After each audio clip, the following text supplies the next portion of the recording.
हमारे चैनल को सब्सक्राइब करें और बेल आइकन दबाएं। अल्हम्दुलिल्लाह अल्हम्दुलिल्लाहिल्लज़ी अबदअ अफ़लाक वल अव्वलीन मन कान नबिय्यन वहादिन बैनल मा'i वत्तीन वस्सलातु वस्सलामु अला सय्यिदिल मुरसलीन व अला आलिहि व अस्हाबिहि अजमईन अम्मा बअद फ़अऊज़ु बिल्लाहि मिनश शैतानिर रजीम बिस्मिल्लाहिर रहमानिर रहीम या अय्युहल्लज़ीना आमनू इज्तनिबू कसीरम मिनज़-ज़न्न इन्न बअदज़-ज़न्नि इस्मुन व ला तजस्ससू व ला यग़्तब बअदुकुम बअदन अयुहिब्बु अन यअकुल लहमा अख़ीहि मैतन फ़करिहतमूहु वत्तक़ुल्लाह इन्नहु हुवत-तव्वाबुर रहीम।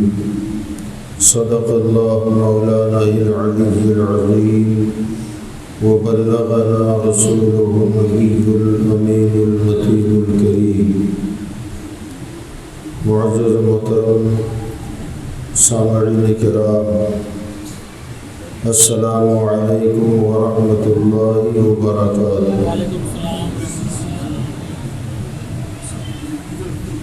इन्नल्लाहा व मलाइकतहू युसल्लूना अलन नबी या अय्युहल्लज़ीना आमनू सल्लू अलैहि व सल्लिमू तस्लीमा। अल्लाहुम्मा सल्लि अला सय्यिदना व नबिय्यना व मौलाना मुहम्मदिन व अला आलिहि व अस्हाबिहि व बारिक वसल्लिम सलातन व सलामन अलैका या रसूलल्लाह सल्लल्लाहु तआला अलैहि वसल्लम।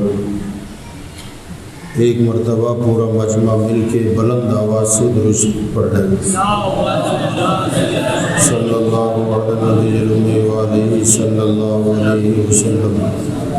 सलातुन व सलामुन अलैका या सय्यदी या रसूलल्लाह सल्लल्लाहु तआला अलैहि वसल्लम। हज़रात गिरामी, अल्लाह तबारक व तआला ने हमको आपको इस दुनिया में पैदा फरमाया और पैदाइश फरमाने के बाद हम अपनी ज़िंदगी इस दुनिया में गुजार रहे हैं जब तक हमारा वक्त ना आ जाए।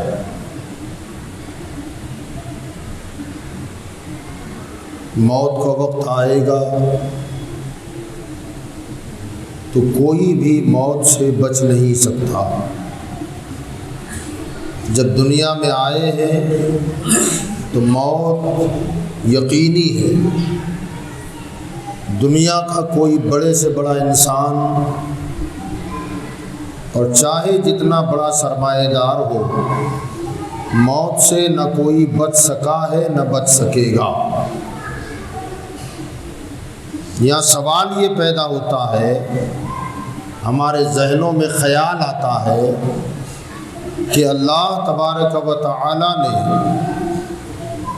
जब हमें पैदा फरमा दिया तो कितना बेहतर होता कि हमें मौत ना आती। एक ख़याल है जो इंसानी जहन में आ सकता है। हमेशा जीते रहते, हमेशगी की ज़िंदगी रहती, दुनियावी ऐशो आराम होता। अल्लाह ताला ने पैदा भी फरमाया और दूसरी तरफ कुल्लु नफ्सिन ज़ाइक़तुल मौत का ऐलान भी फरमा दिया।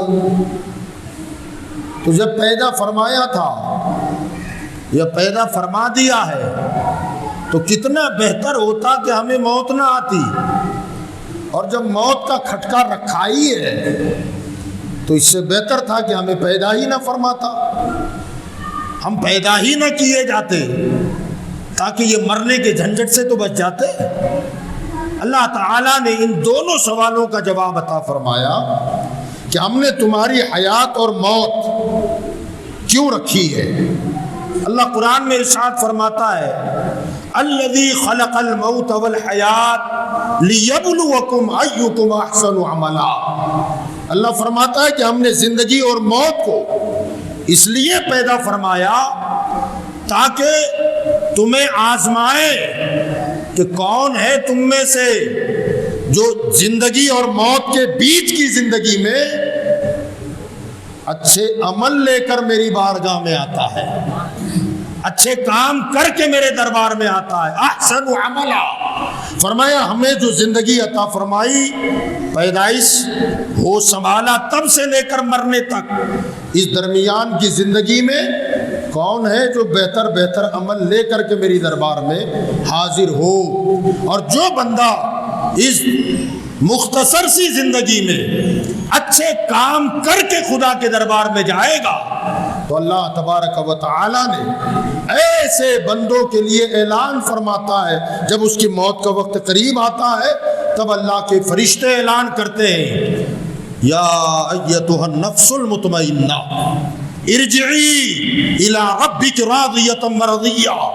ऐ नफ्स मुतमइन्ना, ऐ इत्मीनान वाली जान, आ अपने रब की तरफ लौट आ, इस हालत में कि वो तुझसे राजी है, तू उससे राजी हो जा। फदखुली फी इबादी, अल्लाह फरमाता है दाखिल हो जा मेरे बंदों में। वदखुली जन्नती, और मेरी जन्नत में दाखिल हो जा। गोया बंदा इस दुनिया में, इस जिंदगी में अगर बेहतर काम करके मरता है तो अल्लाह ताला उसके लिए जन्नत के दरवाजे खोल देता है।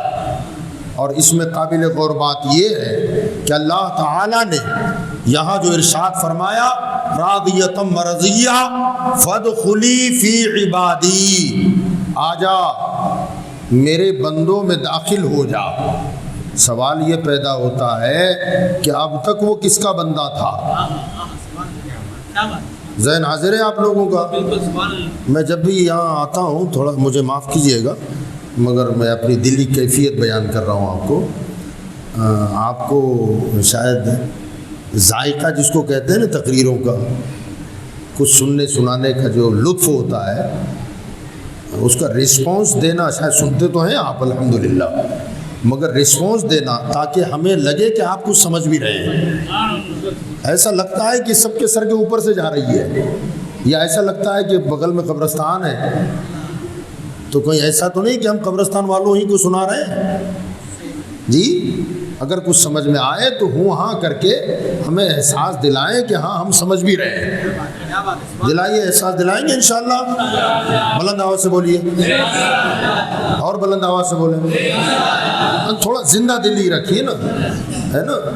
जिंदगी जिंदा दिली का नाम है, मुर्दा दिल क्या खाक जिया करते हैं।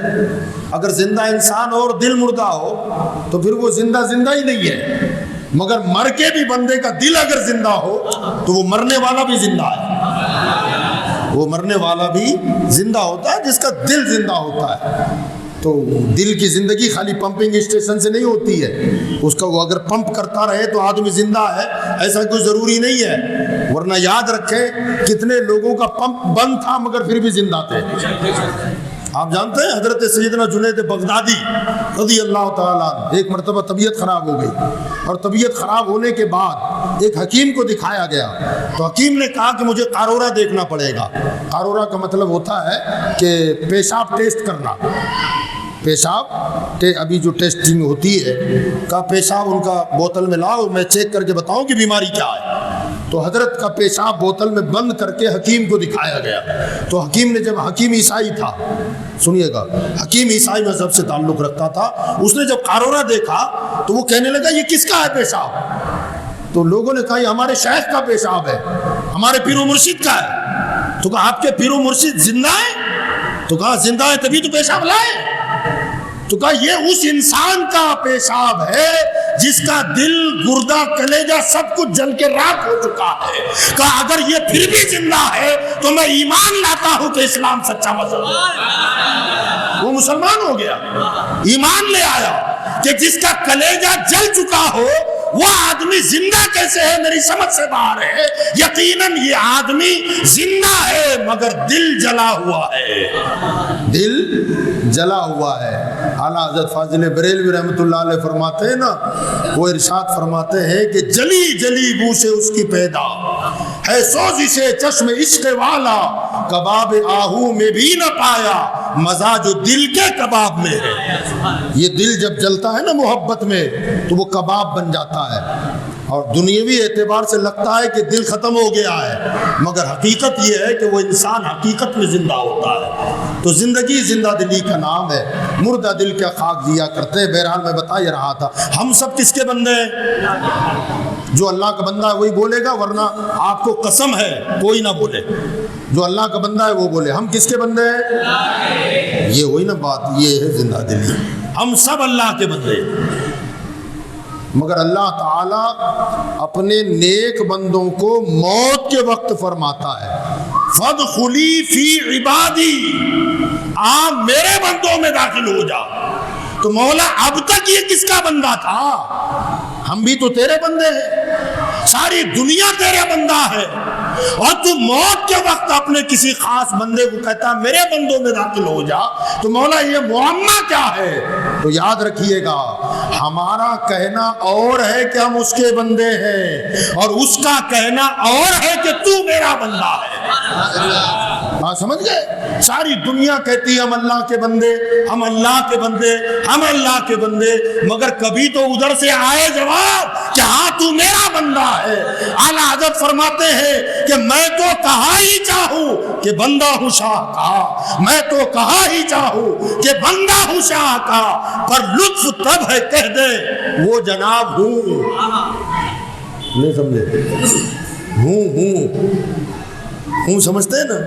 मैं कहो यार मैं तो आपका दोस्त हूं, मैं कहता रहूं आपका दोस्त हूं, आपका दोस्त हूं, और आपकी तरफ से कोई जवाब ना आए तो कोई मतलब नहीं है। मगर एक मर्तबा आप मैं कहूं कि आपका दोस्त हूं और आप कहे हूं, जब हूं कहा तो मतलब मान लिया। आला हज़रत फरमाते हैं मैं तो कहा ही चाहूं कि बंदा हूं शाह का, पर लुत्फ जब है कह दे वो जनाब हूं। जब वो हूं कह दे तो मजा आएगा। अब अल्लाह यहां फरमा रहा है कि दुनिया वालों तुम कहते हो कि हम तेरे बंदे, हम तेरे बंदे, हम तेरे बंदे, मगर काम ऐसे करो कि मैं कहूं कि ये मेरा बंदा है। हाँ? वरना जबान पर है कि उसके बंदे हैं, और बंदगी किसकी हो रही है? कहा किसका माना जा रहा है? किसके हुक्म पर अमल हो रहा है? आप देखें, अगर अल्लाह के हुक्म पर अमल करना है तो उसने जो हुक्म किया बंदा उस पर अमल करे, जिससे उसने मना कर दिया उससे रुक जाए। मगर हमारा आलम यह है कि हम मानते अल्लाह रसूल को है, और दिल में वसवसा आता है कि पिक्चर देखें, खोल लिया मोबाइल, चैटिंग करें, चालू पड़ गए, जुआ खेलने बैठ गए तो बैठ गए। ये काम चाहता है शैतान। शैतान चाहता है कि अल्लाह का बंदा गुनाह करे, और अल्लाह चाहता है मेरा बंदा नेकी करे। अब हम कहते हैं बंदे अल्लाह के हैं, मानते किसको है? पैरवी किसकी हो रही है? पीछे किसके चल रहे हो? अल्लाह चाहता है कि मेरा बंदा नमाज पढ़े, शैतान चाहता है कि ये बंदा नमाज ना पढ़े। अल्लाह चाहता है कि फजर में उठकर मस्जिद में आए, शैतान चाहता है चादर ओढ़कर सोता रहे। अब सोचे हम क्या कर रहे हैं? किसका कहा मान रहे हैं? किसके कौल पर अमल किया जा रहा है? मेरे भाइयों, जबान से कह देना और है, प्रैक्टिकली अमल करके दिखाना और है। यकीन जाने आप, हमें नींद नहीं छूटती है, काम से फरागत नहीं होती है, कामों से फुर्सत नहीं मिलती है। नमाज की, दीन की बात आए वक्त नहीं है। दीन के मामले में खर्च करना हो, करना ना, हैसियत ही नहीं है मेरी। 1000 रुपये दीजिए, कोई दीन का काम है, मस्जिद है, मदरसा है, बनवाना है, मस्जिद में पंखा नहीं है, 1000 रुपया आप दे। कहना यार 50 रुपए की हैसियत है मेरी, मैं 151 रुपया दूंगा। याद रखें, इस बंदे को आपने मुतमईन कर दिया कि हैसियत इतनी है, मगर हैसियत आपकी क्या है वो आप भी जानते हैं और आपका रब भी जानता है, आपका खुदा जानता है। जिस बंदे को आपने हैसियत बता दी वो तो मान गया, मगर अल्लाह जानता है कि आपकी 151 की हैसियत है या 10,000 की हैसियत है। अगर आपकी जबान से निकल गया कि हैसियत 151 की है और अगर उसने 151 पर लाके रोक दिया तो क्या करोगे? तब कहां जाओगे? अगर अल्लाह ने सुन ली कि बंदे 151 की हैसियत मैंने दी है तुझे, अब ले 151 का आदमी ही बना के रखता हूं, फिर उसके ऊपर जा नहीं सकोगे। तो मेरे भाइयों, बुजुर्गों और दोस्तों, बताना ये चाहता हूं कि हम जबान से कहते हैं कि अल्लाह के बंदे हैं, मगर अमल होता है शैतान के पीछे चलना, नफ्स अम्मारा की पैरवी करना, बुरे ख्यालात के पीछे दौड़ जाना, नमाजों से दूर रहना, मस्जिदों से दूर रहना, तिलावतों से दूर रहना, नेकियों से अपने आप को दूर रखना, ये शैतानी काम है। अल्लाह चाहता है कि मेरा बंदा मुकम्मल मेरा होकर के रह जाए। जुलूस निकला, गए थे जुलूस में, ईद मिलाद मनाई कि नहीं मनाई? किस किस ने मनाया? सबने नहीं मनाई? मनाया सबने, अल्हम्दुलिल्लाह। अल्लाह ताला ईद मिलाद की बरकतों से हम सबको माला माल फरमाए। उसमें खूब जम के हमने नारे लगाए ना, नारे तकबीर, बुलंद आवाज से नारे तकबीर, नारे रिसालत, या रसूल अल्लाह। कितना जोर से लगाए नारा, अल्हम्दुलिल्लाह। लगाते रहेंगे। कब तक लगाओगे? आला हज़रत फरमाते हश्र तक डालेंगे हम पैदाइशे मौला की धूम, हश्र तक डालेंगे हम पैदाइशे मौला की धूम, मिस्ल फारस नज्द के किले गिराते जाएंगे। हम पैदाइश की धूम मचाएंगे, मगर प्रैक्टिकली बात करूं कि याद रखिएगा, सरकार सल्लल्लाहु अलैहि वसल्लम सिर्फ नारों से खुश नहीं होते, सिर्फ जुलूस से खुश नहीं होते, सिर्फ आपने 12 दिन नियाज तकसीम की होगी बच्चों में, सिर्फ उससे खुश नहीं होते, झंडे लहराने से सिर्फ खुश नहीं होते, सर सजदे में हो और हाथ में झंडा हो, सर खुदा के लिए झुके और दिल मुस्तफ़ा की मोहब्बत से भरपूर हो, तब अल्लाह भी राजी है और मुस्तफ़ा भी राजी है, वरना खाली नारों से कुछ नहीं होगा। याद रखें, हमारा जज्बा है, हम ऐलान करते हैं कि नबी के लिए जान भी दे देंगे और सर भी कटा देंगे। मैं कहता हूं मेरे भाई, सर कटाने की जरूरत नहीं है, अभी सर कटाने का वक्त नहीं आया। बड़े जोश से कहते हैं कि नबी के लिए सर कटा देंगे, सर मत कटा, सर खाली झुका। सर कब कटाना है यार? जो कौम अपने नबी के लिए सर झुका नहीं सकती, वो नबी के लिए सर क्या कटाएगी यार? ये खोखले दावे हैं। पहले सर झुकाना सीखो, ये झुकते झुकते सर कटाने का जज्बा पैदा हो सकता है। बगैर सर झुकाए सर कटाने का जज्बा पैदा नहीं हो सकता। किसी ने कहा था कि जिगर पे तीर खाना है तो जिगर पैदा कर, सर कटाने की तमन्ना है तो सर पैदा कर। आला हज़रत फरमाते हैं कि दिल है वो दिल जो तेरी याद से मामूर रहा, और सर है वो सर जो तेरे कदमों पे कुर्बान गया। पता चला पहले दिल में मोहब्बत होती है, तब जाके सर झुकता है और फिर कटने के लिए तैयार होता है। जो सर झुकने के लिए तैयार ना हो, वो कटने के लिए तलवार के नीचे क्या खाक जाएगा। जो एयर कंडीशन मस्जिद में सर झुकाना ना जानता हो, गालीचों पर पेशानी रखना ना जानता हो, वो मैदान में तलवार के नीचे गर्दन रखेगा ना यार। ये खोखला दावा है, याद रखें। बस एक वाकई हदीस की रोशनी में आपके सामने अर्ज कर दूं। नौजवानों, बूढ़े, बच्चे, सबके लिए काबिल तवज्जो है। शहर मदीना का था, जाना है मदीना, जाओगे कि नहीं जाओगे जी? मौका मिले तो दिखा दे या इलाही वो मदीना कैसी बस्ती है, जहाँ पर रात दिन मौला तेरी रहमत बरसती है, वहाँ की हवा भी शिफा है, पानी भी शिफा है, मिट्टी भी शिफा है, और जो वहाँ पहुँच गया वो जन्नत में दाखिल हो गया। माँ बैन बैती व मिंबरी रौज़तुम मिन रियाज़िल जन्ना। आका फरमाते मेरे मिंबर और हुजरे के बीच में जो जमीन का टुकड़ा है वो जन्नत के बागों में से एक बाग है। जो उसमें दाखिल हो गया फरमाया वो जन्नत में दाखिल हो गया है। तो जाना चाहता है मदीना? जितनों ने हाँ बोला है अल्लाह उन्हें जल्दी पहुंचा दे। जाएंगे ना मदीना इंशाअल्लाह। अल्लाह सबको मदीने पहुंचाए। शहर मदीना का और ज़माना आज का नहीं, सरकार की ज़ाहिरी हयात का। आज जाने वाले कितने ज़ौक़ से जा रहे हैं।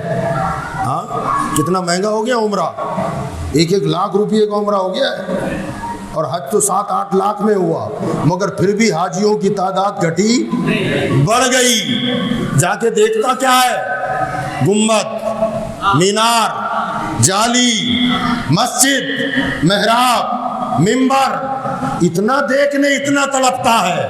अगर पता चल जाए कि गुम्बद वाले मुस्तफ़ा खुद बाहर तशरीफ लाए हैं, ईमान वालों आओ नबी का दीदार करो, तो मैं समझता हूँ फिर तो हवाई जहाज की भी परवाह नहीं करेगा आदमी, पैदल ही भागेगा। होगा कि नहीं होगा? अगर सरकार का दीदार होने वाला हो, खाली गुंबदों मीनार देखने के लिए इतनी तड़प है तो दीदारे मुस्तफ़ा के लिए कितनी तड़प होगी। तो ज़माना मुस्तफ़ा का था और दीदार आम था। सरकार ने ऐलान करा दिया कि जोहर की नमाज के बाद मैं आज बयान करूंगा, लोगों को दावत दे दो। ऐलान हो गया मदीना में, जोहर बाद हुजूर बयान फरमाएंगे, हुजूर बयान फरमाएंगे। तो फजर के बाद से लोग कामों पर चले गए और जाने के बाद जोहर की नमाज के बाद लोग आने लगे मस्जिद में। टाइम हो गया, वक्त हुआ, सरकार खड़े हो गए बयान के लिए। जब बयान के लिए खड़े हुए तो हुआ ये कि जो पहले आते हैं वो तो आ ही जाते हैं, मगर कुछ लोग आते हैं ना जी, आते कि नहीं आते पीछे वाले, क्योंकि आप ही देर से आए हैं। पहले आते तो यहाँ जगह मिलती है आपको, तो आपको तो नहाने से फुर्सत नहीं थी, कपड़ा बदल रहे थे, ताखीर हो गई, खाना बाकी था, ये बाकी था। याद रखिए, यकीन जाने, अल्लाह के घर में जो पहले आता है अल्लाह उसे इज्जत देता है। बुलंद आवाज़ से बोलो, कैसे इज्जत देता है? मुमकिन है कि आने वाली पहली सफ में लोगों का सामान उठा उठा के इधर उधर करने वाले भी होंगे, हम्माली का काम करने वाले होंगे, मार्केट में पोटले उठाने वाले भी होंगे, और पिछली सफों में दुकान का मालिक भी होगा। मगर जो पहले आया वो पहली सफ में है और सेठ साहब बाद की सफ में है। यकीन जाने, अल्लाह ने पहले आने वाले को कहाँ बिठाया और बाद में आने वाले को कहाँ बिठाया। ये मजदूर जब सजदे में जाएगा और सेठ सजदे में जाएगा तो जहां सेठ का सर होगा वहां मजदूर का कदम लगेगा। ये पहले आने की बरकत है। अगर पहले आते तो आपका जहां कदम होता पीछे वाले का वहां सर होता, मगर आप बाद में आए तो पहले आने वाले का जहां सर पैर है वहां आपका सर लग रहा है। वो अल्लाह ने बता दिया, मेरे बंदो, मेरे घर में जितना जल्दी आओगे मैं तुम्हें उतनी ही इज्जतों से नवाजूंगा। तो मेरे भाइयों, अल्लाह के घर में पहले आया करो। हाँ, यो या अय्युहल्लज़ीना आमनू इज़ा नूदिया लिस्सलाति मिन यौमिल जुमुअह फस्अऊ इला ज़िक्रिल्लाह। ऐ ईमान वालों, जब जुमे की अजान हो जाए अल्लाह फरमाता है दौड़ जाओ अल्लाह की इबादत के लिए, दौड़ जाएं। इंतजार करते इमाम साहब मिंबर पर चढ़ के खुतबा पढ़े तो आए।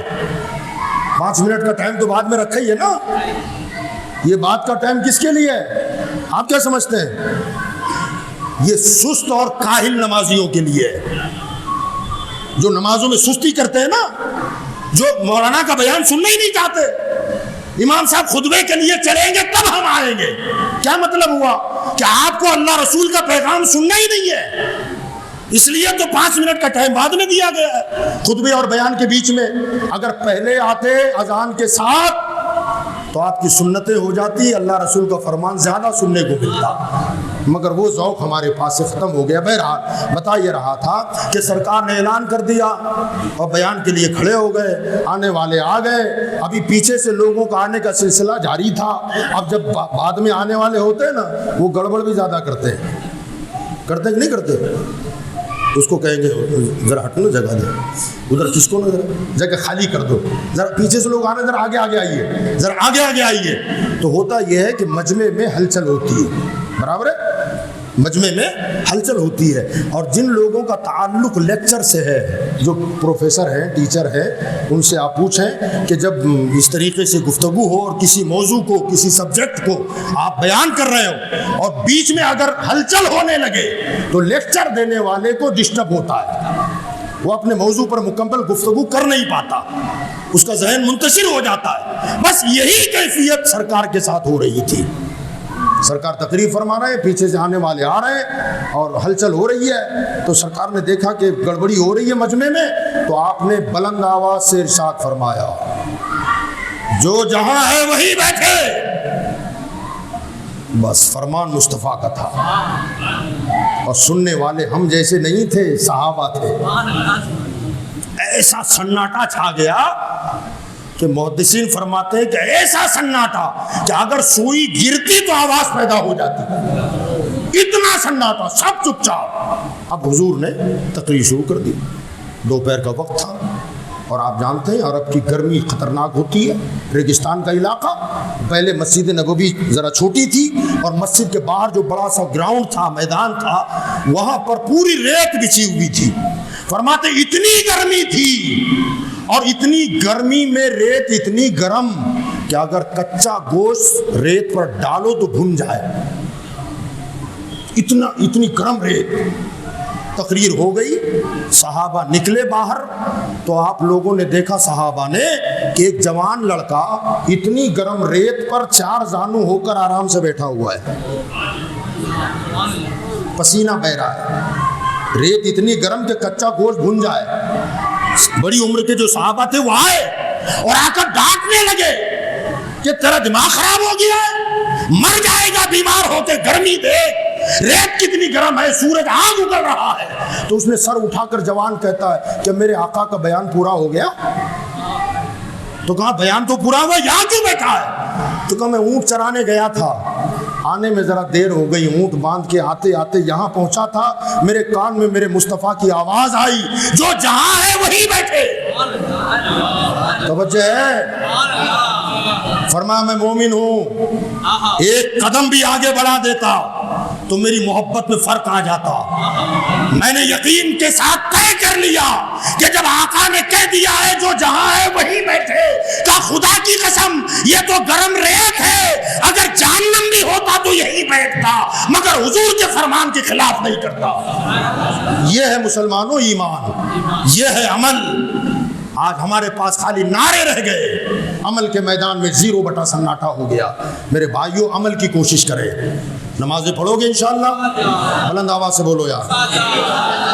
हाँ, हमेशा कहते हो नमाज का वक्त होता है तो काम है, काम है, काम है। कभी काम से कहो ना कि मुझे नमाज पढ़नी है, कभी काम से भी तो कहो कि मुझे नमाज अदा करनी है, अल्लाह का सजदा अदा करना है। और यकीन जाने अल्लाह ताला, अब ये मत समझिए कि वक्त ज़ाये हो जाएगा ना, नमाज से वक्त ज़ाये नहीं होगा। यकीन जाने अगर नमाज पढ़ोगे ना तो बाद के वक्त में अल्लाह इतनी बरकत देगा, जो काम आप 1 घंटे में करते थे अल्लाह 10 मिनट में करवा देगा। यकीन जाने आप अल्लाह के काम में लखे तो देखो, लखे तो देखो। आला हजरत इमाम अहमद रजा फाजिल बरेलवी रहमतुल्लाह अलैह, वो अजीम और अबगरी शख्सियत का नाम है कि जिन्होंने अपनी जिंदगी में कभी भी, पूरी जिंदगी में, पूरी रात 3-4 घंटे से ज्यादा सोए नहीं है। 24 घंटे में 3 या 4 घंटे ही आराम को मिलते थे, बाकी सब दीन का काम, किताबें, फतवे, सवालात के जवाबात, तर्जमे, ये इसी में मसरूफ रहते थे। 4 घंटे की नींद। हजरत सदरुशरिया फरमाते कि एक मरतबा हम हजरत के साथ, फरमाते 4 रातें गुजर गई, पीठ बिस्तर से नहीं लगी। दिन भी ऐसे ही मसरूफ और रातें भी ऐसी ही मसरूफ। आप फरमाते हैं कि 4 दिन गुजर गए, पांचवा 4 रातें गुजर गई थी, 5वां दिन था। मगरिब की नमाज पढ़ी, हुजरे में बैठे थे। ईशा की अजान में अभी 10 मिनट बाकी था। कितना? 10 मिनट। 4 रातों का उजागरा, 4 दिन हो गए, 4 रातें हो गई, पीठ जमीन से लगी नहीं थी। आला हज़रत ने फरमाया कि थोड़ी देर आप चले जाओ, मैं ज़रा आराम कर लूँ। अजान में कितने मिनट बाकी? 10 मिनट। तो मैं ज़रा सो लूँ। तो ये वो कहते हैं कि हम एक दूसरे का मुंह देखने लगे, क्या अब अजान होने वाली है, अब क्या सोएंगे? अगर सो गए तो फजर से पहले उठने वाले नहीं है, ईशा भी कज़ा हो जाएगी। आप फरमाते हैं हुक्म हुआ, उठ के निकले, दरवाजा भेड़ा और भेड़ कर हम बाहर निकले और बाहर खड़े होकर यही बातें कर रहे थे कि वक्त कितना बचा है, अब अजान होने वाली है। और हजरत लेट गए, बहुत थक गए हैं, शायद हो सकता है देर रात को उठ के ईशा की नमाज अदा करेंगे, या अगर थकान तो इतनी है कि शायद ईशा कज़ा हो जाए। अभी हम बातें कर रहे थे, अजान में 3 मिनट बाकी थे, दरवाजा खुल गया। हमने पूछा हुजूर सोए नहीं? तो फिर अल्हम्दुलिल्लाह, अल्लाह ने नींद पूरी करा दी और 4 रात जाग करके काम कर सकता हूं। यह है टाइमिंग की बरकत। अगर उसके काम में लग जाओ ना तो अल्लाह ताला वक्त में बरकतें अता फरमाता है, टाइम में बरकतें अता फरमाता है। तो काम छोड़कर अगर नमाज पढ़ोगे, अगर 15 मिनट लगता है, ये मत समझना कि 15 मिनट मेरे जाए हो गए, नहीं। अल्लाह ताला बाद में 15 मिनट में आपसे 2 घंटे का काम भी ले सकता है, वो आसान करा देगा और जल्दी जल्दी काम भी हो जाएगा। बहरहाल अल्लाह ताला मुझे आपको कहने सुनने से ज्यादा अमल की तौफीक अता फरमाए। नेकियों की कोशिश करें, गुनाहों से अपने आप को बचाएं। जैसे जबान से कहते हैं हम अल्लाह के बंदे हैं, ऐसे ही प्रैक्टिकली तौर पर हमको आपको अल्लाह का बंदा बन के साबित करना है कि वाकई मैं अल्लाह का बंदा हूं। हमारे कहने से कुछ नहीं होता। अगर हमने अपने आप को अल्लाह का बंदा साबित कर दिया, फिर आप कुछ ना कहें, वो कहता है तू मेरा बंदा है। अब्द दिगर अब्दहू चीज़े दिगर ई सरापा इंतजार ऊ मुंतजर। फरमाया बंदा होना और है, उसका बंदा होना और है। खाली बंदा हो तो उसकी रहमतों का इंतजार करता है, और उसका बंदा हो तो अल्लाह की रहमत उस बंदे का इंतजार करती है। डॉक्टर इकबाल ने एक मकाम पर कहा था कि खुदी को कर बुलंद इतना कि हर तदबीर से पहले खुदा बंदे से खुद पूछे बता तेरी रजा क्या है। तो बंदा वो होता है जो उसकी रहमत का इंतजार करे, और उसका बंदा वो होता है जो उसकी रहमत बंदे का इंतजार करती है। अल्लाह मुझे आपको अमल की तौफीक अता फरमाए। वमा अलैना इल्लल बलाग।